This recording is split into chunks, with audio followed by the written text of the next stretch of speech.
This is episode 8 of Knight Rider Origins.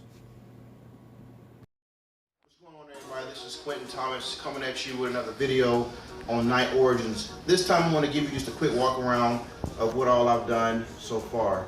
Not a lot has changed, just maybe the exhaust work, which I think I have not did a video on that yet. As a matter of fact, I haven't did a video on it since I've had it.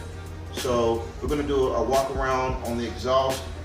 As far as everything else goes, nothing much has changed except for the light itself, which we'll get to that in just a minute, because I know some people have some questions about that, and we'll go ahead and get to that in a minute. We're going to first start from the back and work our way from the back to the front.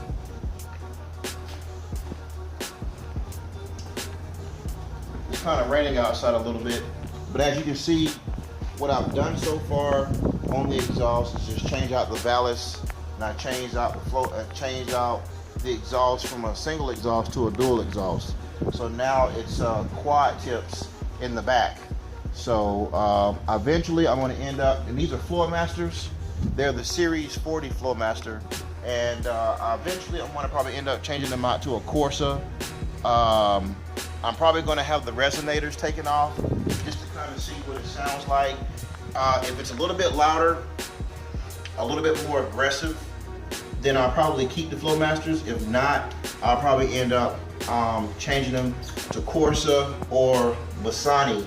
I might even go with the Ford with Ford Racing, which is the GT500 exhaust. I have not decided yet, so it's kind of, I don't know. I'm juggling. You know, Corsa and Bassani are some pretty expensive and steep exhaust systems. But I'm just gonna juggle around and see. Right now I'm concentrating on just the cosmetic. I'm concentrating on the look. And so it's either gonna be between a Corsa, Bassani, and either Ford Racing, which is the GT500 mufflers. I hadn't quite decided yet. I mean, it sounds good regardless, but you know, we'll see. So anyway, the next thing that I'm probably gonna end up changing, and this is probably when I'm done cosmetically with the car. Well, technically this is cosmetic, but the actual body of the car, to get it like the Knight Rider look, is I'm going to change out the actual rotors. I'm going to go with a slotted and drilled rotor. That's going to be the next change.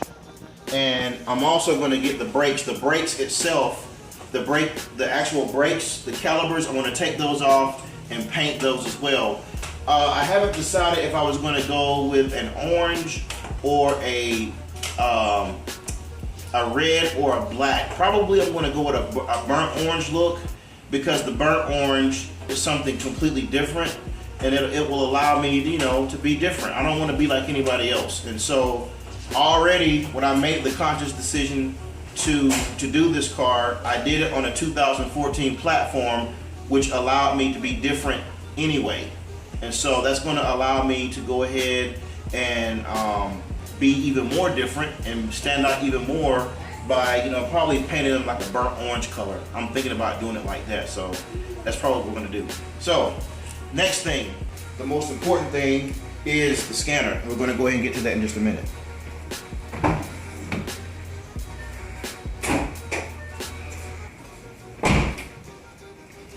Now, the light is installed. I did not do an installation video, and I apologize for that, because it was one of those situations where it was very difficult to deal with, and I spent a lot of time trying to get it in and get it to where it will stay put. I used some of the material that I ended up using was like styrofoam. I used some styrofoam to kind of pack it and to put it in. I also used some three double-sided tape to actually put up in the upper contours of the hood, so where the light could stay. But it was very difficult, and I was able to get it done, but it took me a while to do it because of what I was working with, and you'll see why. Now, I've actually seen some videos, not videos, but pictures of the Knight Rider hood that they did for the show, and what they ended up doing, which I didn't do. I just didn't want to do that. That would have left a big old nasty hole, and I didn't really want to do that. And plus this hood is very expensive and I didn't want to do too much cutting. And so the paint specialist that did all the modifications and painted it thought that cutting a smaller hole with a trap door would be a good idea, which I thought was an excellent idea because I can actually hide all of my stuff. And so what I ended up doing is cutting a small hole. Probably about, I'd probably say about maybe about 8 inches, 8 to 9 inches by maybe, 2 or 3 inches, give or take.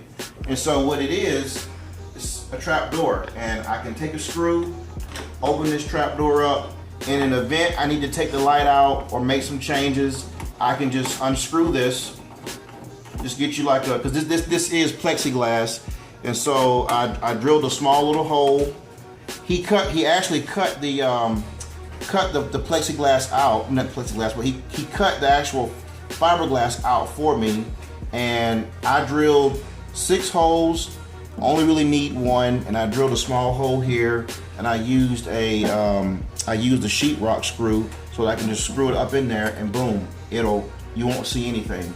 And so that gave me the room to not only put my light in, it gave me the room to put my control box, and it gave me room to put all these wires. Because I think, Jason, you have several feet of wire here that is actually, put up inside of this hood. And I didn't want to have a bunch of wires and stuff laying around. So what I did, keep in mind that this is a ram air hood, and if you take away the actual Night Rider-ish of it, take all that stuff out, it's a ram air hood. The air flows through the front and it comes out right here. And for any of you race heads that know, this is something else I will eventually change out too. I want to go with a bigger cold air intake system. This is the factory cold air intake system. So, but in an event that you would go with an aftermarket cold air intake system, that air is going to flow through this hood, travel over here out of this pocket, and it's going to give your car, more air to and for more combustion. So, which means more combustion, more power. So, but this is non-functioning. It will never be used for that purpose. And so what I did is to keep it clean and keep it sleek. You can go to the hardware store and you can get what they call a flame retardant wire conduit. Basically all it is, it's you can conceal all your wires in this material. And that's what I did. So I ended up all the wires, which is like 2 wires that connect to the battery. I just ran it into this material, had some zip ties, ran it all the way over here. I got it zip tied all the way, and then of course I fed it to the battery over here. And so that's pretty much how that turned out. So it's just of course your negative and your positive, and basically right now, probably within the next month, I'm going to end up having somebody drill a hole through the firewall, and they're going to put me an on and off switch inside the cab of the car. But in an event that I want to turn the light on and off, I can just take this clip here and just take it off, and it'll turn it off, and then if I want to run it, it'll turn it back on. So that's pretty much where we are at this point. So I'm going to go ahead and put this back in right quick. I thought that this small hole was a good idea. That's what made the project of putting this light in difficult, because the space is very limited. I don't have a lot of space to work with, but at the other end of it, it worked out perfect because of the simple fact that I have this. I'm trying to keep everything as clean as possible, and so what that does is that not only does my light and everything that makes this light function is completely out of the way, it's not causing any problems. I don't have to worry about the risk of any type of damage to the wires, the heat from the engine doing any damage, because everything is like literally tucked up in here. So I have literally nothing to worry about. And I thought it was a good idea when the hole was cut out. So we're going to screw this back in right quick.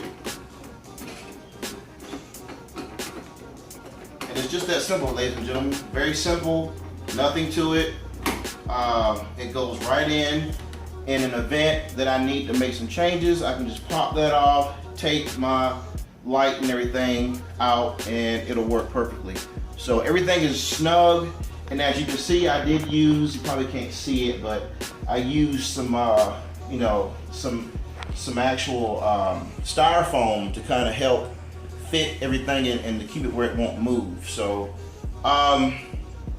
eventually I'll end up probably figuring out different ways. You know, if a different light comes out, something like that, I'll end up figuring out another way to, I guess, to make it work. You know, if any of you guys got any ideas, just let me know. But I just didn't think it was necessary to gut or just completely cut this big, massive hole.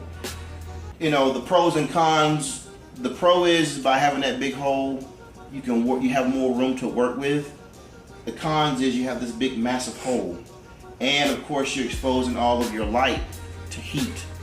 So, but a smaller hole, not only do you have a trap door or a hidden door, not only do you have that, you also have the luxury of, you know, making it look clean, but at the same time, it's a lot of work to work with. So, you know, as big as my arm is in my hand, trying to get up in there to move stuff around was a little difficult, but you just gotta have a little finesse and it'll work.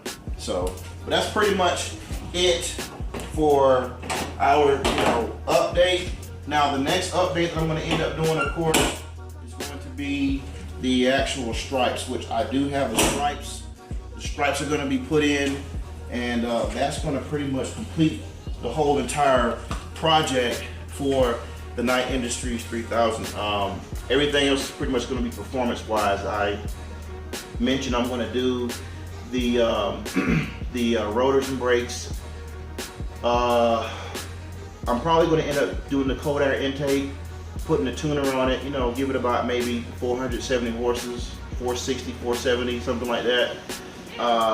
I'm not, you know, really doing anything performance-wise. I'm not racing or anything like that. You know, it's just more or less just, you know, some things I want to do for the car. In the near future, however, I want to supercharge it. You know, I want to do maybe a stage, you know, 2 or 3 Roush, or maybe even go with a Kenny Bell. You know, I don't know, maybe like around 625 to 700 horsepower. Because again, you know, keep in mind, once you start messing with the horsepower, you know, there's going to have to be even more things you got to change out. So, but anyway, this is the update. I will be giving you another update when I do the stripes. That should be coming probably within the next, I don't know, maybe, you know, 2 to 3 weeks, give or take. Because I have to make sure this hood is good and cured. It's been painted.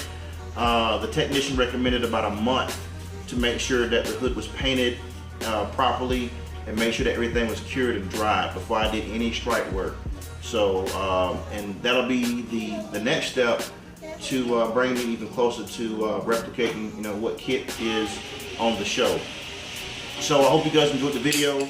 Please follow me on, you know, Facebook, Quentin Maurice Thomas. Please also check me out on The Real Night Industries 3000, which is also another Facebook page I have. And please follow me, like, subscribe on my YouTube page. Thanks.